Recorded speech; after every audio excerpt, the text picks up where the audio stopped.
patient is unresponsive at the minute. Could you just call for backup? Hi, I'm Adrian. I'm one of the Keady Community First Responders. We were set up in 2020, just pre-pandemic. Initially we started off with 27 trainees, and from the 27 trainees we achieved 21 full responders who have become our most vital asset in the chain of survival locally. In the first 8 minutes of a cardiac arrest, the patient has the best chance of making a full recovery. We are 30 minutes from the closest two hospitals, which are Craigavon and Daisy Hill. So it was seen as a need in the area to form a group such as ourselves that can respond to the likes of a cardiac arrest very fast and give that patient the best chance of survival. On a daily basis, our members go about their normal life. They go to work, they look after children, they tend their houses, tend their farms in fact. And then out of the blue, what can happen is we get a text message on our phone, and that text message gives us some minor details of something that's happening locally. It is always a person in need, and they have rang 999, so in their eyes they've seen it as serious enough for an ambulance to come out, so we see it as serious as well. So from our text message comes out, we would, for a category 2 call, which would be the less severe, we would expect 3 responders to attend. For a category 1, we prefer between 4 and 5, given the nature of a category 1, which is more physical for ourselves. You know, we may have to do CPR, we have to heavy lift, things like that. So that's why we want the 4 or 5. Upon entering, we make ourselves known as, hello, I'm Adrian here, I'm a community first responder. Is it okay to come in? I don't think I've ever had someone say no. So we go in, we start just minor assessing, how are you, what seems to be the problem, just more or less building up a rapport with the patient, getting them to tell us what's wrong so that when we can relay that information to the ambulance whenever they arrive. It's great for them because they're already aware of what they're going into. Up to this point, I think we've handled over 210 calls. Thankfully, a lot of them haven't been severe.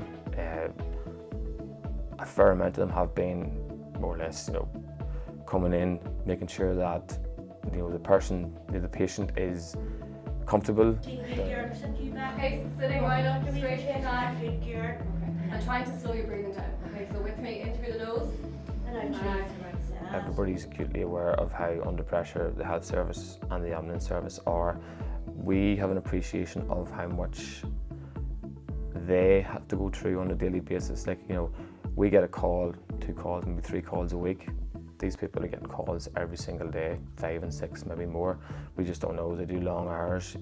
We have a real appreciation of what they do, and it's a lot of that there is what we hope to alleviate from them. We want them to, we want to make their job basically easier by providing that link between 999 and them arriving, and it's a rewarding part for us where we see the good we do in the community, and the ambulance service see the good we do in the community as well.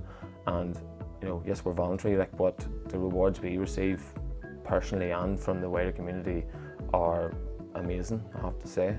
We don't know who our next call is going to be. We're sitting at home, we're in work, we're wherever. It could be a neighbour, and that's basically, we have to treat everything as if, it's our community basically, and we want to make sure that we're giving our community the best response, let's say, that we can. A lot of our local businesses really bought into the fact that we were putting a responders group locally. We have 4 to 5 supermarkets and shops in the town. They've all generously donated to our cause in buying vital life-saving equipment for the local area, and it's these donations that we couldn't do without.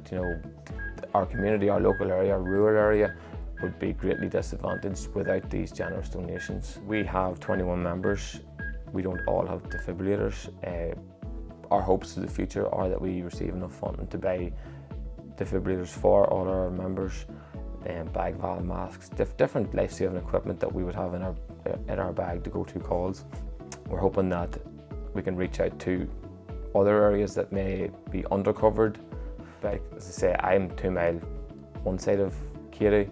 I might have to go to a call 10 miles the other side of Keady, so you know, that's what we try and get. We'd like to get as many responders as we can. You know, the more the merrier is a good line to use, because you know, we're working, we're going on with our everyday lives.